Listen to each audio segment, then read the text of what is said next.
Afternoon, everybody. Welcome to our recent ALF Talks, where we talk about new business in the media, marketing and advertising world. So today is all about agency new business. I have two fantastic guests with me, Jonathan Jesson, who is Head of Growth at McCann, and I have Bailee-Kate, New Business Director at Goodstuff Communications. So before we kick off, just a word of warning for our audience. There is a Q&A option on this webinar. So if you've got questions for us, please don't hesitate, pop them on. And providing we've got time, we will do some questions at the end of the webinar. So let's get to it. We're talking new business, what's happened this year and what the impact's going to be for next year. So Jonathan, thank you for joining us. Welcome. So you look after a team that's proactive in the market, looking for new business. And similarly for most, I expect this year's been a bit of a shock for you and them. So how did your new business strategy change this year? Okay, first of all, thank you ever so much for inviting me along for this session and dragging me right out of my comfort zone, which is where I believe we kind of all live every now and again. And great to share a screen with you and Bailee-Kate. Yeah, no, I work as part of a team of 7. There are 7 of us across McCann Central working across Birmingham, Bristol, Milton Keynes, Leeds and London. So we're essentially a kind of a field sales team with a responsibility for lead generation primarily, but we are essentially looking after the sales and marketing of our individual offices across McCann Central. And because we are predominantly outbound and targeting, companies and individuals at companies, looking after the sort of upper funnel, going after pitches, briefs, opportunities, we found that when the world tilted on its axis and we all kind of fled for the hills and set up shop in our kitchen tables and spare rooms, the first thing that we did was just to stop what we were doing and reflect on what was going on around us, because we just simply didn't know what to do next, or whether it was going to be appropriate that we were engaging our prospects, whether they were brand new prospects or people we got existing relationships with. We simply didn't know what outbound consultative sales looked like within the context of a global pandemic, because it had never happened before. But one thing that we really quickly realised, that we didn't want to do a Mike Ashley or a Tim Martin and do, sort of commit sort of both professional and commercial suicide, and that we needed to, keep our personal and professional integrity intact. And that is why we just stopped what we were doing, just to really understand. I mean, we didn't pivot. We didn't look for the new normal. We just stopped and reflected and really tried to understand what it was that we needed to do next to be able to continue to engage brands. And we kind of realised quite early on as well that brands who turn the lights off at this time and go dark are going to struggle when the lights come back on again. That was a phrase that we kind of coined, and we realised that applied to us as an agency as well as brands and prospects out there. So yeah, that's kind of what we did in the first instance. It was a weird time. Seems like ages ago now as well. It does. 23rd of March, that announcement happened. So I mean, that's really interesting. I think that's really important. Just, taking stock, taking some time to reflect and plan your next steps. What were the kind of the key things that came out of that reflection for you then? I think it gave us an opportunity to sort of review what we'd been doing up until that point. I mean, in a new biz team, as I'm sure people who joined us will know all too well, it's so hectic. Your brain's got to be in so many different compartments at any one time because you're juggling or spinning so many plates. Tons of reacting to what's going on around you and trying to get away the proactive outbound campaigns that you're working on at any one given time.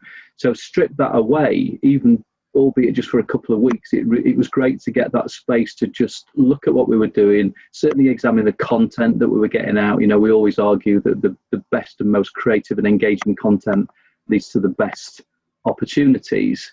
And we kind of looked and said, is our content marketing as good as it should be, and if not, let's use this time to work on that and get it up to scratch. Yeah. So that was a useful time. Good stuff. And Bailee-Kate, a bit different for you, because you started your role in April, right? Right in the midst of everything. Right in the midst of lockdown. Exactly. More towards the start of lockdown, which is even weirder. But yeah, it was great starting a new agency.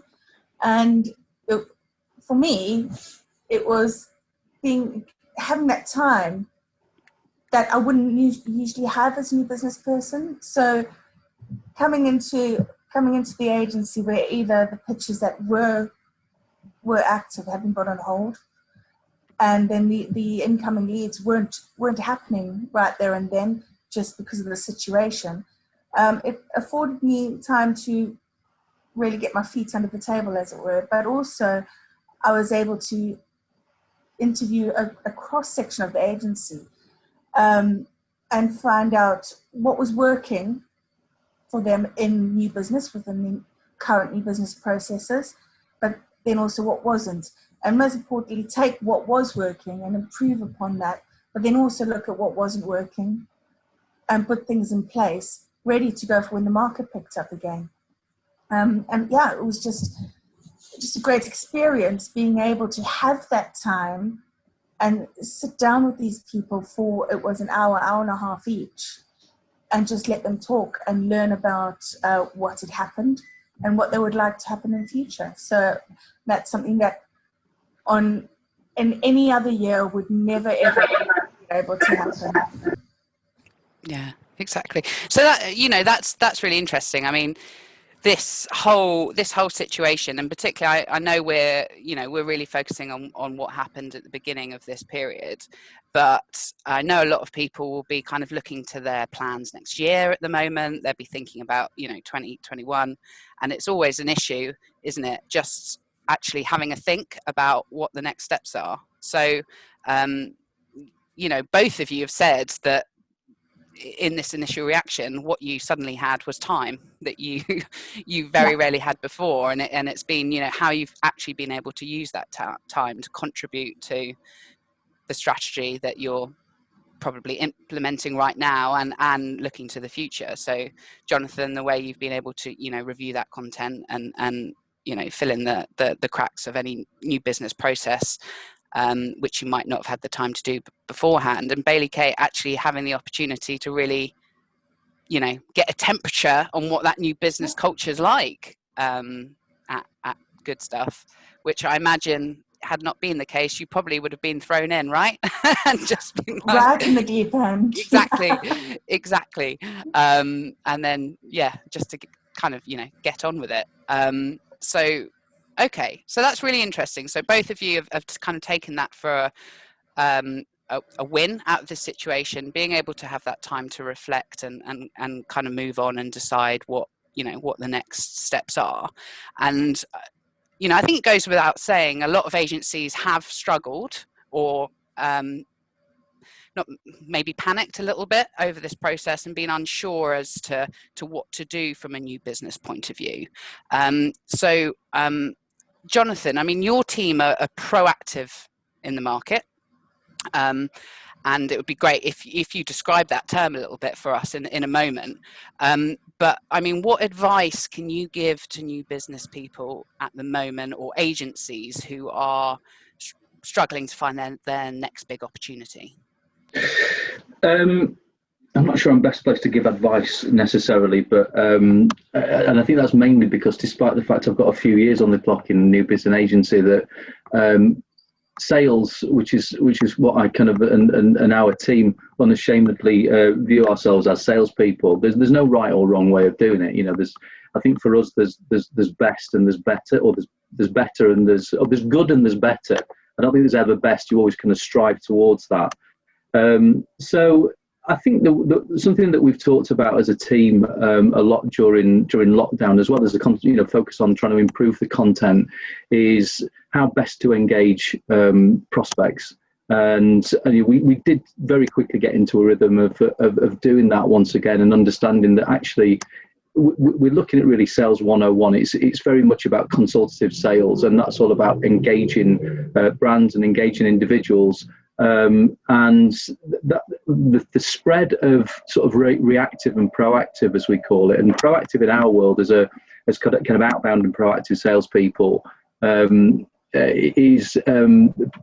is outbound in the sort of campaigns and the strategy that you've got, whether it's a sector-focused campaign or targeting specific companies that you've identified as being your top prospects. And that was the stuff that we paused on for a while until we got back into the rhythm of it. And then the reactive stuff, and I think a lot of agencies talk about reactive as filtering the inbound inquiries, which surprisingly for McCann, because we nestle between McCann Manchester, which has got a kind of halo glow of retail, and Aldi, and McCann London, which has got a sort of London gravity to it. In the offices between the two, we get surprisingly little inbound. Hence, I suppose, why we've got an outbound proactive sales team.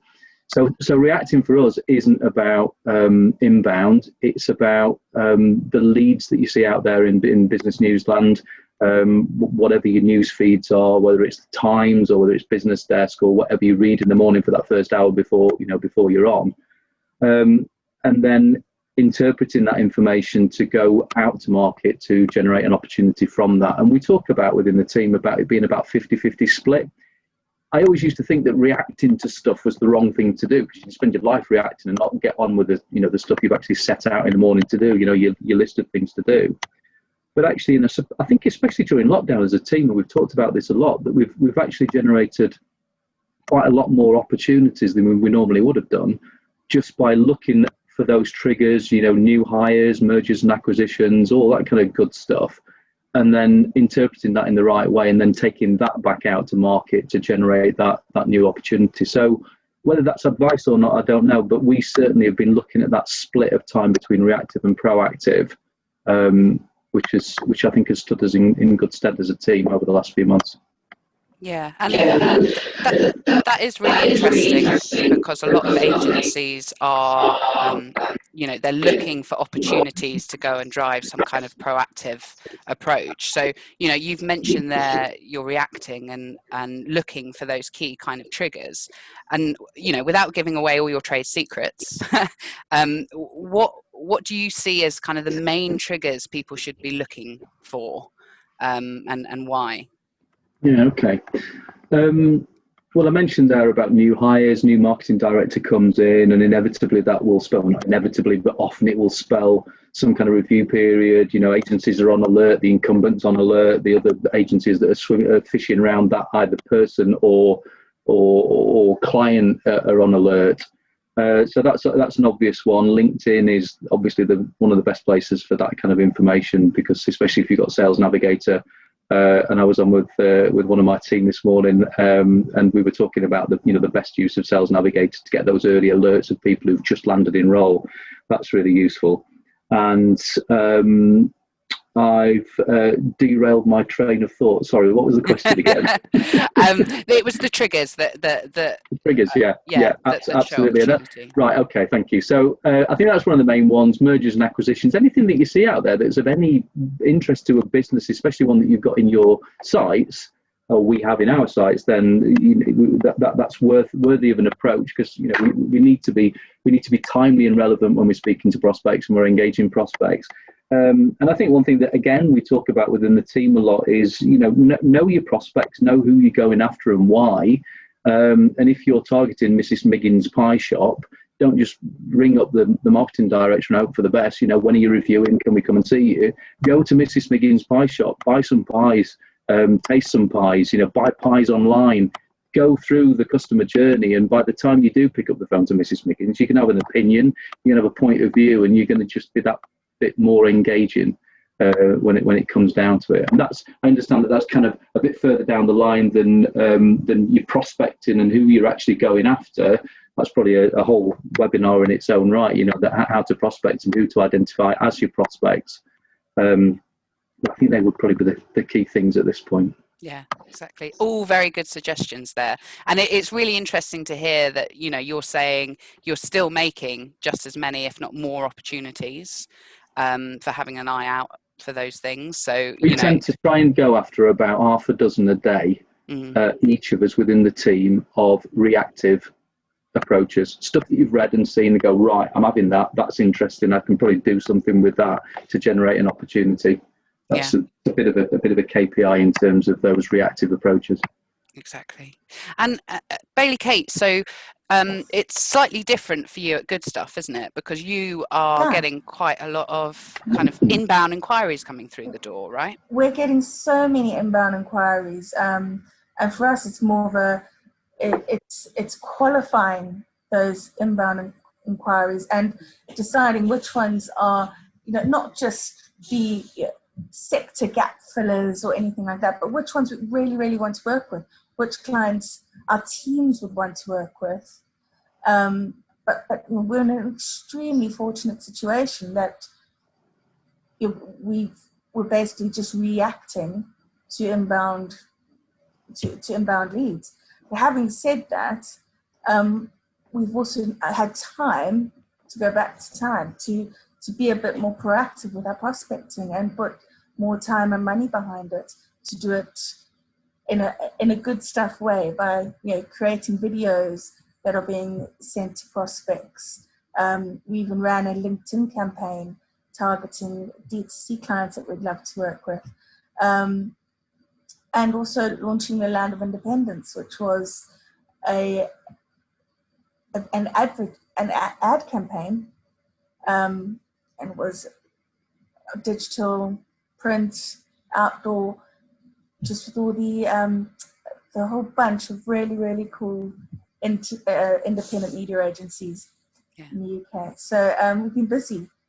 And you mentioned there, because you mentioned there D2C. I mean, I'd be interested in knowing, this year, and I appreciate that you started in April, but you've got a good understanding of the agency. The nature of those inquiries that you've been getting this year, are they different to what happened before? Completely. Yeah. I think we're finding a lot of existing clients and emerging clients are now moving into the D2C space. And I think a lot of, not only us, because we already had the knowledge of D2C having quite a big D2C client range. However, I think more and more agencies are now having to become almost e-commerce specialists because of the move to D2C. When you're removing the bricks and mortar and the retail out of everything, how it's all about these brands now moving into what has become our new normal. Exactly. And that's likely to, even if we take out the COVID-19 in the world, that's probably a trend that's going to keep going, right? Oh, completely. It was a trend that was coming up anyway, regards to everybody getting everything delivered, but now it's just been accelerated. Yeah, exactly. And you mentioned there that you've got you've got to qualify those leads that come in. So you've got to make sure that they're right for the agency and yourself. Yeah. So from your point of view, what makes a good client? That's a tough question, but for us, it's about finding clients that are brave, clients that are willing to take risks, clients that want to scale, clients that are open to ideas, clients that align with our ethics. So for us, it's more at the end of the day, would they be open to what we're going to be offering more than anything else? Exactly. And Jonathan, you've already described that process of how you're seeking out those leads of the companies that are relevant for you to target based on what's going on within their own organizations. But is that something you have to think about as well? What is a client that we actually want to win, and what does that look like? Yeah, absolutely, 100%. I think Bailee-Kate's just nailed it in terms of the characteristics that you would really look for and hope for and want from a prospective client. We use, there's a whole kind of system that we use within the new business team to do our prospecting and work out who we want to go after. But the main headlines are fun, fortune, and fame. And if we've got a couple of those ticked off with any one particular client, then we're definitely interested. We definitely want to be speaking to them. But certainly bravery, certainly everything that Bailee-Kate said there is absolutely right. I mean, we've got, and I think we tend to identify clients who we want to work with as companies, but also people, individuals, following individuals who've done some great, brave stuff at previous companies. Where are they heading to next? Because, we want to speak to them in their next role, because chances are they're going to want to do something equally disruptive and creative and brave in their next role. Because often clients will give you a creative brief and say, well, you have to be really brave, but, it's a bit of a sliding scale. One person's brave is actually quite safe, and it's never going to get past procurement or the real decision maker when it comes down to it. So I think we've done a great piece recently with one of our clients who agreed to be interviewed by our strategy and planning director, and it was done like this through the screen on Teams, and he was brilliantly talking about the work that both McCann and have done across McCann Central. With him and his team, they're a digital healthcare company, and he was talking unprompted about the great work that McCann have pushed him to do in the creative space, to be disruptors, and he empowered all of that, because he said, push me, let's be brave and creative with this, because we've got a category leader whose heels we want to be really nipping at. So let's push the boundaries, and he really did that. And that content that we've captured, which we've created a film of, which we're now using as outbound for new business, was absolutely fantastic. It's actually gold dust in terms of what he's saying about the work that we've done together, and that's a truly brave client. Now, if we could find 5 or 6 more of them, then that would be job done. I think so. And are there still brave clients out there at the moment, or is that something that's slightly less, well, it's harder to identify in the current climate? I'd say yes. I think that clients having to be even braver, because nobody knows what's happening. Nobody knows whether we're going to come out of lockdown, we're not going to come out of lockdown. So any decision they make is brave just by the virtue of nobody knows what's happening. Yeah, but decisions are taking longer to come by in our experience, and I've talked to a lot of people during lockdown, client side, our side within sales teams, and everyone seems to be saying, good grief, if only they were allowed to make a decision. But there's just so much uncertainty. I think we can cope with bad news, we can cope with good news, but it's the uncertainty that's the killer at the moment, I think. And people client side are in exactly the same boat. They want to be brave, they just don't necessarily have that mandate necessarily at the moment. And I think a lot of people at the moment are just saying, let's just get the rest of this year out. We can kind of write it off from a financial point of view, or however your agency's done this year, and it's not been the best year, let's face it. Let's get through Christmas. Let's everyone just have a nice sit down over Christmas, and then we'll go again in the new year and see what the rules and regulations look like after that. Exactly. But there are certainly brave clients out there for sure. Yeah. You just need to find them. Exactly. Well, it's a salesperson's worst nightmare, isn't it? Lots of maybes, lots of good conversations, and lots of maybes. But what I think is sounding, really promising, is the fact that, you're both saying that there is plenty of opportunity out there. The shape might be changing slightly of, what we're used to, but they're there, and you've just got to continue to work on them, even though that might take a little bit longer than it used to. And I suppose another thing that has been quite obvious, I think, for those working in new business, is the way that we have to communicate with clients has changed this year. So when we're looking at kind of communication channels, who we're targeting and how we're targeting them, that shape has had to change. So I mean, Jonathan, for you and your team, what are the kind of the main differences in terms of how they're actually getting in contact with prospects and what's working there? I think some of the physical stuff has obviously dropped off and hasn't been possible. We do a lot of creative mailers, creative DM. We don't do enough. It always works. It always cuts through. We always talk about the best creative engagement creates the best opportunities, and we've done some absolutely smashing creative DM in the past that's resonated with prospects on an individual, on a personal level as well as a professional level. They don't come along every week, but because people have been as we are now in the spare rooms and not in the offices, that's kind of dropped out of the act a little bit. You can't reach people by phone as well through switchboards, but then again, people's mobiles have been on, and for those of us who are prepared and happy to contact prospects by the mobiles, that's been pretty successful. Trade shows have clearly dropped off. I absolutely miss like mad going to trade shows and exhibitions and events and kind of mingling and networking and getting into conversations with marketing people if they're there, and it's not just sales and promo staff on the stands, because that's a brilliant way to start a conversation, and then there's all the follow-up that goes on from it. So that's dropped off a cliff, and genuinely don't know when that's going to be back. None of us do. So I think the way that we've been engaging clients on LinkedIn, we've seen, or prospects on LinkedIn, we've seen has been on fire. Email, I think, has been less so over the last few months. I don't think people are taking as much interest in email engagement. But I think back to the Sales 101, it's been very much about, as ever, getting onto someone's level from a conversational point of view, just having a normal conversation as quickly as you can in the process.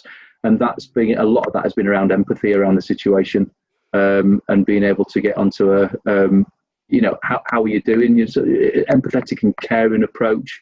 And if I may just tell a very brief anecdote, which is not mine, this is kind of living vicariously through one of my team, Chris. Hi, Chris, if you're watching. We tend to do quarterly. Well, in the olden days, we used to do quarterly off-site meetings where we'd all get together off-site and we'd sort of brainstorm and workshop and do presentations and basically share best practice around what makes a good email, what makes a good phone call, what makes what campaigns are we planning to do. And Chris did a brilliant presentation around it was don't hide behind the email was the topic. And he was basically saying, we all feel sometimes a little bit, I'm sure I've got the energy to do this. And I know I'll write an email because it's it's easier. And he was talking about when his wife gave birth and they just had a baby, and he came back after 2 weeks of paternity leave, and clearly he was like, he'd not slept for all that time, and he was absolutely exhausted.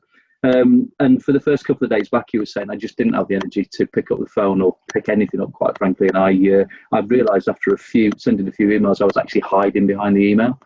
So he put up the strength to pick up the phone and make a few phone calls. And at that point, when the person on the other end of the phone says, "Oh yeah, hi, Chris, Jeff, John, how are you doing? Are you all right?" Instead of being upbeat and usual sort of Chris, and go, "Yeah, I'm fine. How do you want £5 of advertising?" He'd say, "Yeah, no, I'm absolutely knackered, quite honestly, because my wife's just had a baby and I can hardly lift my head up." And he said, and the response that he got to that, the number of people who would go, "Oh God, yeah, I remember what that was like," or "Yeah, my wife had a baby," or "I had a baby 6 months ago." Yeah, no, absolutely. So that outpouring of empathy, and then straight away into a normal conversation from which can develop into a business conversation. Of course, after that, we'd all just had a baby when we got on the phones and used that to our advantage. We didn't really, but I think that empathy has been really, really prevalent over the last few months, and that's actually made engagement a lot easier than we may have expected, because we've got a shared enemy, I guess. So people have been saying that, we're all in the same boat, and I don't know who said this, but somebody said it was very observant. We're not all in the same boat. We're all in the same storm.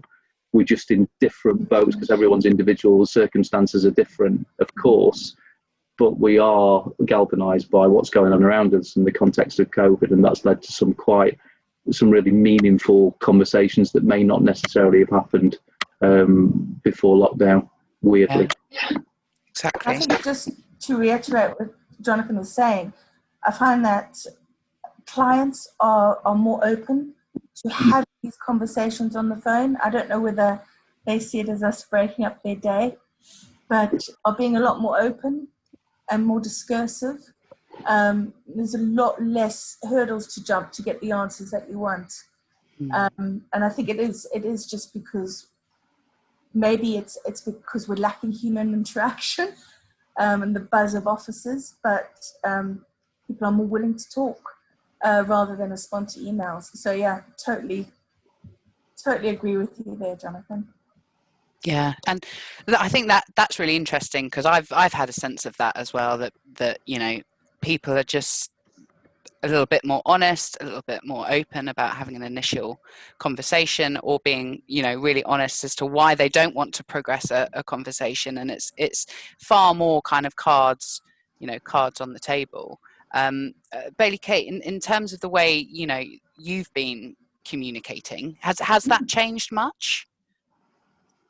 Well, with various channels that you've been using? I mean, yes, as you know, going back to what I said before with regards to prospecting, we've been creating a lot more video. Yeah. Because we know that clients have time to sit down and watch 2-minute video, and we've had the time to create them. Yeah. But yes, more phone calls.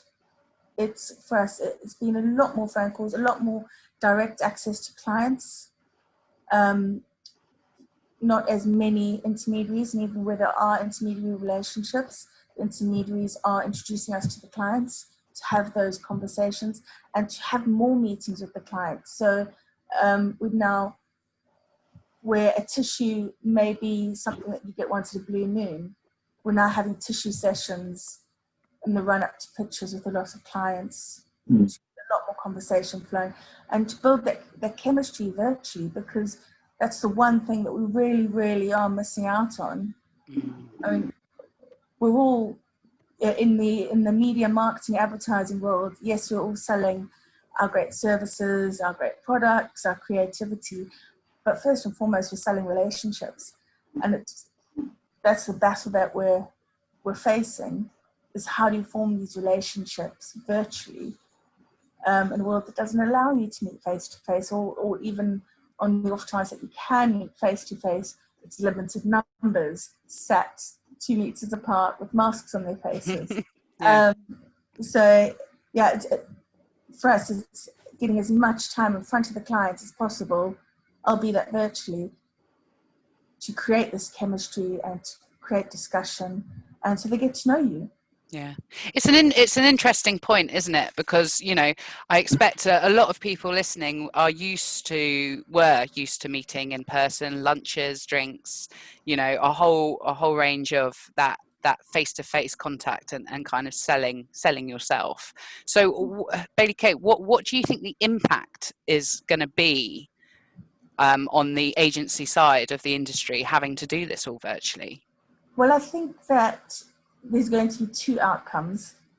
Either we're going to realize that the show business of new business, or the theatre bells and whistles and expensive food on the table, may become a thing of the past, because we've proved that you don't need that to win new business, that it is all about relationships, it is about the quality of the work that you're presenting. But then on the flip side of that, we could have missed the show business so much that comes back in abundance. The massive bling and shazam when we're allowed to do it. Exactly. The most ostentatious theatre you've ever known. With Jesson in the corner. Yeah. So we'll just wait and see. But I think it's really leveled the playing field for all of us, because, you know, just to go back to what you said, yes, we're all in the same boat and in the same storm when we're all pitching virtually. So the only thing that differentiates you are the people and what you're presenting.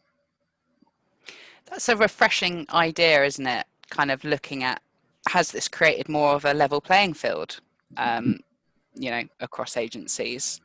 And I suppose we don't have an answer to that yet, but looking into next year, and as agencies develop their process, and as brands, you know, develop what kind of process that they want to look at, it will be really interesting to see, you know, what the outcome is with that idea in as a motion. And actually, it will also be really interesting to see what happens when we can all get together. And is this something that's here to stay, or as you say, are we going to go so far the other way that actually it's going to echo more about theatrics as well.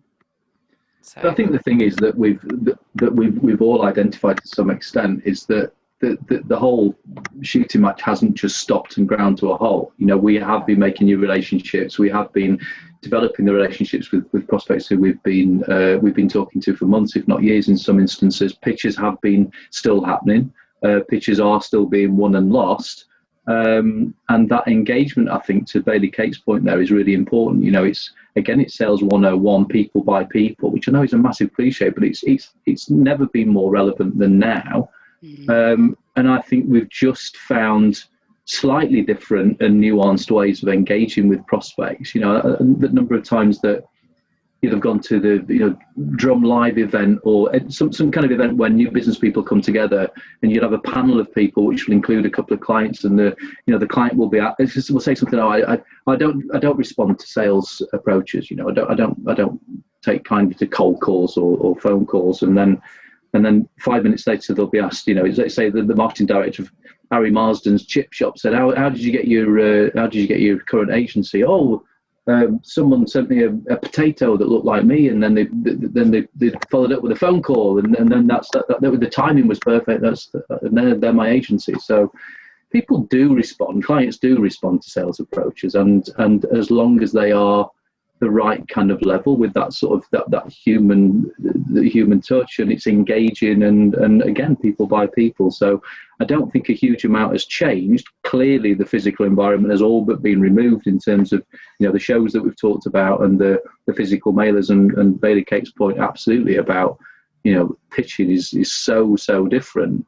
But it's a good point actually that the playing field has been leveled without all of that bling and shazam of the traditional and potentially historic pitch.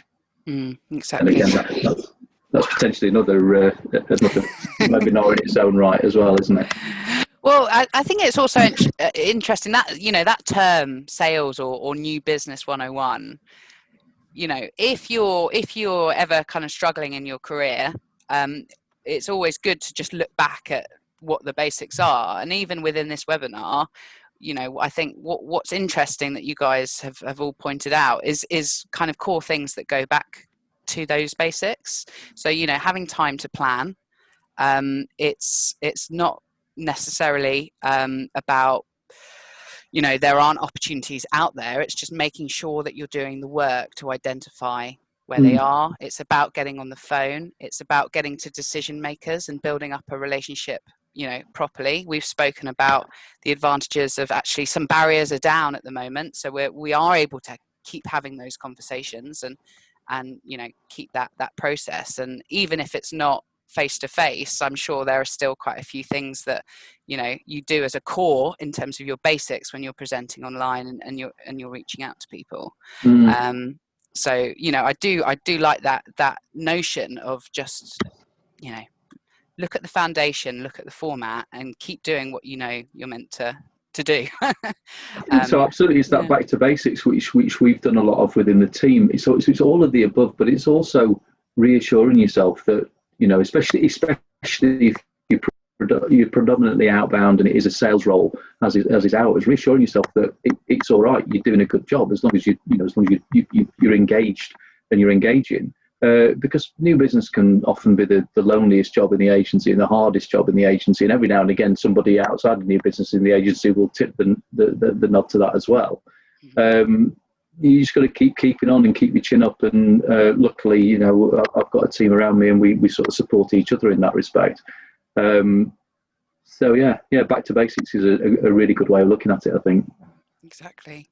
And I suppose just on that kind of looking at that back to basics, because you've mentioned there, Jonathan, that occasionally somebody kind of gives you that nod, and actually the whole culture of an agency is incredibly important for new business, isn't it? So and Bailee-Kate, you were lucky enough to spend all of that time when you first started going through and talking to people about their role in the bigger scheme of new business. I mean, how is the new business culture at Goodstuff at the moment? It's great. It's improving, shall I say, because we're putting in a lot more processes. And one of the things that came up in my interviews was transparency. And I don't think that this is a Goodstuff only issue. I think this happens across the board at agencies where your senior management might want to shield people within the agency from new business so that it doesn't impact on their day-to-day, because it's always seen as something over and above your day job. Whereas you'd be surprised how many people just want to know what's going on and see whether they've got any insight that can be helpful. So we've become a lot more transparent in what we're doing, who we're doing it with, why we're doing it, and letting everybody across the agency know what we're doing. And it's just incredible the response we've had. People cropping up, my mate works there, and or they're my favorite brand. I've got 3 pairs of shoes from them, or whatever it might be. And it's like, okay, great, that's who we're going to talk to for mining for information and whatnot. So just as you said, new business and marketing, I think, are always the heart of an agency. And to get everybody at least feel included is great, and it doesn't seem so as smoke and mirrory, if that's a word, as it has done in the past. Exactly. And Jonathan, it is. Yeah, no, I do agree with that, and I think to Bailee-Kate's point there about getting everybody involved. New business is everyone's business across the agency. Again, it's a bit of a cliche, but it's not realistic that everyone can get involved in the new business drive. But what Bailee-Kate was talking about there in terms of people whose day jobs it is to manage client accounts and grow client accounts and look after clients are also around and about that job, pitching and getting involved in all sorts of new business activity. So it's tough, but I think where we are at McCann Central, and certainly most offices across the Central Group, everyone seems to be really pro new business. They understand that new business is the lifeblood of the agency, and that growth comes from incumbent clients and organic growth, and new business, and the two working together is where real sort of profitable growth comes from. And we incentivize people across our agencies to get involved. We have a meeting bonus if someone gives us a lead. Then we'll outside of the new business team, they get a meeting bonus, and if that business converts following the meeting, then they get a percentage share of the first year's net revenue as well. So it's really actively encouraged for people to get involved outside of the new business team, and people do. Good stuff. All hands on deck. Yeah. So we've had a few questions. So I think this would be a good opportunity to throw some out there. So some really good questions. Okay. So diversity is rightly a massive issue now, and more clients demanding diversity is reflected in their suppliers. Is this something you're seeing in your new business pitches and requirements? Very much so. Yeah. Very much so. I think with the BLM movement has brought this to the fore. For us, it's something that we include in all of our pictures, our numbers and what our targets are, and just to be an active part of the conversation and make sure that I think we've done really well at Goodstuff that it's been kind of moved into agency culture.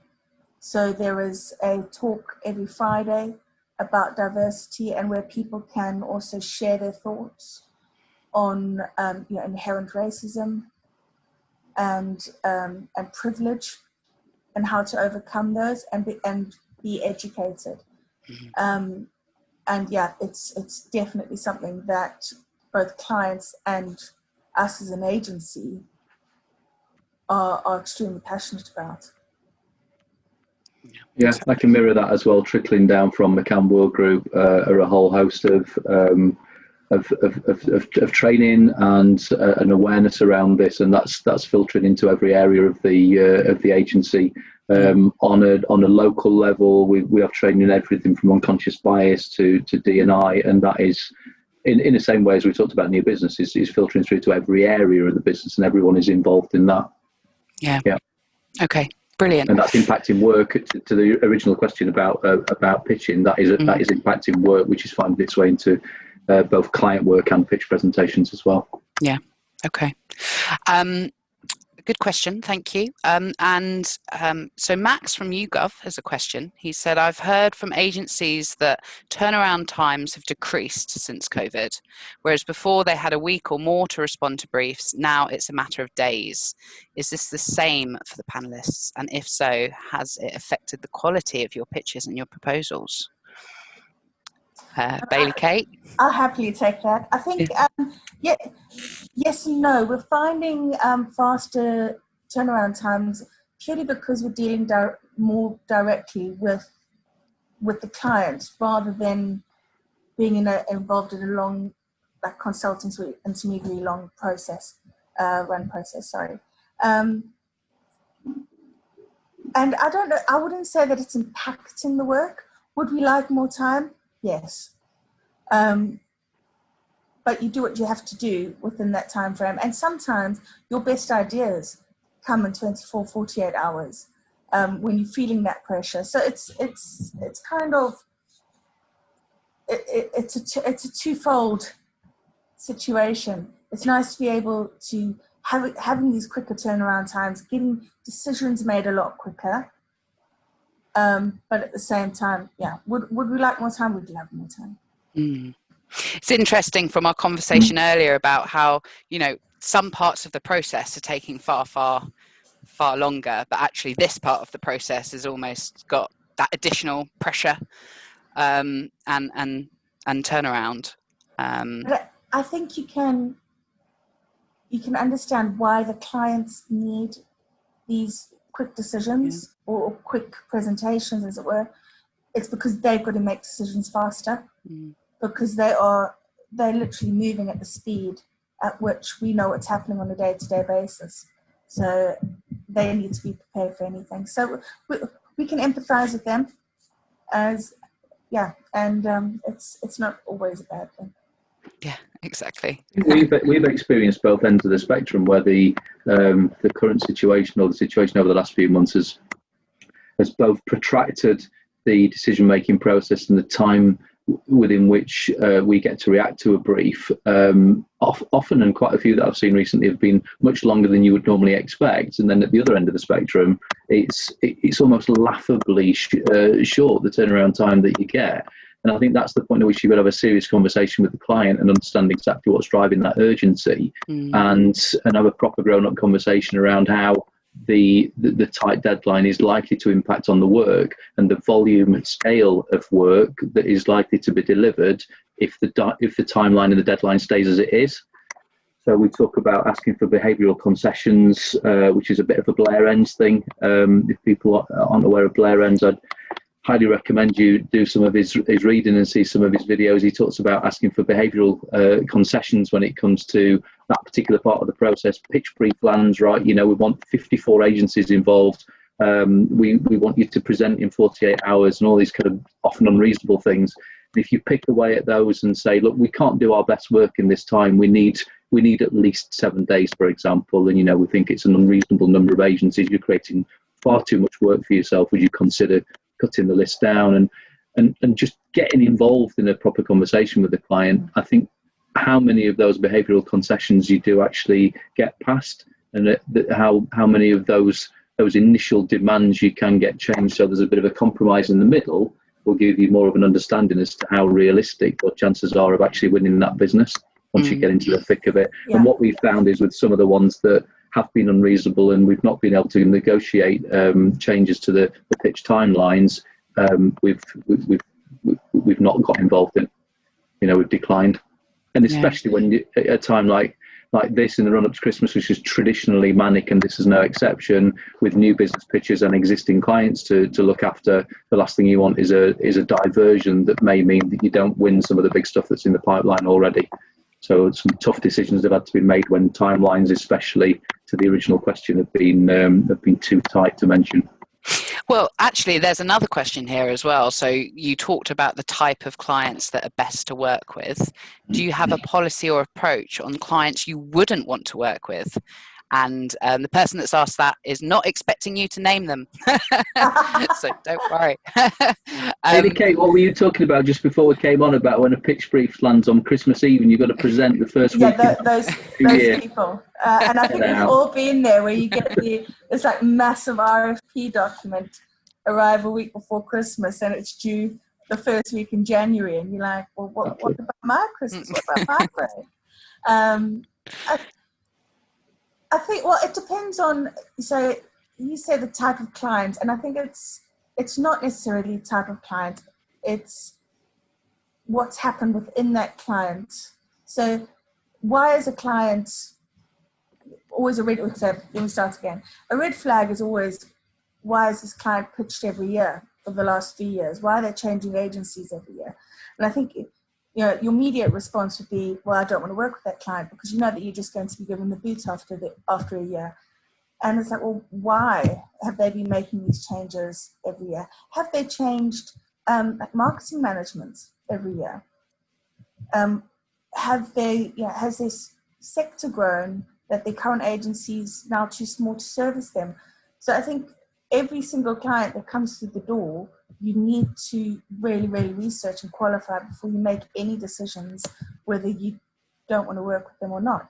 Having said that, I'm sure that there's a few clients out there whose ethics I perhaps don't agree with, but it's not my decision and only my decision to not work with them. It's a discussion within the agency and find out if anybody would like to work with them, if they fill our criteria of what we believe to be a good client, and if so, we'd go for them. Exactly. And Jonathan, any system about the clients that you don't want? We tend to have quite a rigorous process in terms of assessing at the start of a relationship or when a brief lands or we're invited to pitch as to whether it's something that we want to look at. Too many criteria to go into on a call like this, but at the heart of it sits a kind of cultural alignment. Yeah. You know, when you get to talk to the people, and as Bailee-Kate saying, they're researching the company. Are these a company that feels like they're culturally aligned to us and our own people and our own standards? And generally, if that's the case, and everything else is in a good place in terms of the financials. And the bravery and the people and the desire. Where does this business want us as an agency to take them? And can we go on that journey together? All of that's really positive. If there's anything that we unearth that's unethical or is just smells wrong, then we would want to ask more questions. And if they're not answered, then we'd probably leave them at the door. Exactly. You're brands yourselves, aren't you? So you've got to make sure that there is that alignment. Okay, so Jonathan, a question for you. How have you managed motivation in the sales team, during everything and working from home? I haven't personally, individually. It's something that we've done as a team. We do. It's a great question because I've felt it over the last couple of weeks, 2 or 3 weeks. I'll not try and gloss over this. I've really struggled, and I think one of the things that I identified really early on was clearly there's an economic risk, and clearly there is a health risk to what's going on out there. But I think there's a big risk to mental health, and mine suffered a bit over the last few weeks as the nights have been drawing in, and I can't get out on my bike in the morning or go out on my bike at 6, 7 o'clock in the evening until 9 o'clock with the sun shining. Suddenly you get this probably seasonally disordered sense of, it's a long cold winter and we're still stuck in our bloody spare rooms, so. And I think we all feel that to a great extent. So I've really valued the team and the motivation that we've been able to afford each other. So right at the start of the week, we do a sales call. We talk about business and we G ourselves up and say, right, what are we going after this week? What's new in last week? what campaigns have we got coming up? It's a bit of a rabble-rousing session. And then at 4:30 every single Friday, and I don't think we've missed one apart from when we've been on holiday, each of us, we'll do new biz bants, we call it, where we'll get on, we'll grab a beer, and we're not allowed to talk about work. That's the rule of new biz bants at 4:30 on a Friday. And we'll talk about any old shit and what you're doing over the weekend, and really just put the world to rights before you go into the weekend. And I think that rhythm across lockdown, across those sessions, and and in between, of course, when we talk to each other, has really helped. So it's been rather a group therapy session at times. Good stuff. Right, I will ask one more question from all of these questions that have come in. So sorry that we haven't got to all of them, but good one. So what is the single most important part of building trust with prospective clients? What a question. Question. Any suggestions? Transparency, openness from the get-go. 100%. People buy people, but people don't buy liars, and you can smell bullshit a mile off, I find. I agree. Sorry, not my favourite language, but... No, but that trickles down into everything.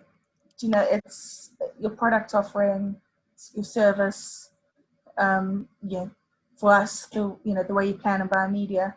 You need to be transparent the whole way. If you're not, then why would a client trust you? I think a good way of doing it as well is, well, not doing it, that's like you're putting it on, but be honest about what you're not good at as an agency, as well as all the great things. Salespeople are always going to say, "Oh, we're great at that. Look at this. Look how much great stuff we did over here for this client, and look at these amazing results." But of course, we're going to say that because we're representing the agencies that we work alongside and we work with. But what don't you do well? It's that classic question in the interview, isn't it? So you've told me great things about yourself for the last half hour. Where are the development needs? What aren't you good at? And you kind of always have to have an answer prepared for that, even if you think you're 100% ace. And I think the same is with an agency. What don't you specialise in really? Because that actually being able to volunteer that can reassure a prospect, I think, a lot of the time. Yeah. And on the flip side of that is being able to give them a solution to things that you aren't particularly great at, that they can trust in. So who would you recommend fills that gap, and why? So it's... Yeah, good shout. Yeah, exactly. It's always about being prepared to walk away as well. We've been discussing what makes a good client and what makes a bad client. I think if you want them to trust you, that's quite an important factor, because sales is a two-way thing. We forget that as salespeople. Sometimes we think it's just us trying to develop things, but it is a two-way thing between a person and a client, and I think that's probably quite a key thing for trust as well. Right. Well, I actually have a question for you both too, if that's okay. So new business is, you mentioned it before, it can be a tough old slog sometimes. And I think 2020 has done a great job at showing us who some of our new business stars are in this industry as well. So Bailee-Kate, if I come to you first, can you tell me, for you this year, who do you know that has just done a tremendous job? I would have to be one of the managing partners at Goodstuff. His name's Sam Drake. And before I joined, it was decided that new business would be a focus. And Sam was the managing partner in charge of that and brought me on. But even though he's been thrown in the deep end in terms of the new business processes and pitch qualifications and whatnot, he's taught me so much about the good stuff way to do things, and I don't think I could have navigated this weird period without him. So yes, definitely him. Brilliant. Well, it's great to hear about Sam, and it sounds like that's really contributed to the future of new business for Goodstuff as well. Yes. As you put your plans together. And Jonathan, when you think about new business this year, what do you think? I'm going to struggle to call that one because I'm surrounded by brilliant people, which is actually true. And if I look to the immediate new business team, I wouldn't want to call out anyone individually, because as I alluded to earlier, you know, we are a team. We're a really solid team, and I can think of, you know, half a dozen more occasions where each person within the team has played a great ball, scored some cracking goals over the last sort of 6 or 7 months, and I think just that teamwork and the way that we've supported each other over these last few months, and we do generally, precludes me from being able to single out anyone. So I hope that's not too corny or too much of a cliche, but it goes to the team and the teamwork, not one individual person. There's no I in team. I just did a bit of sick in my mouth and I said that.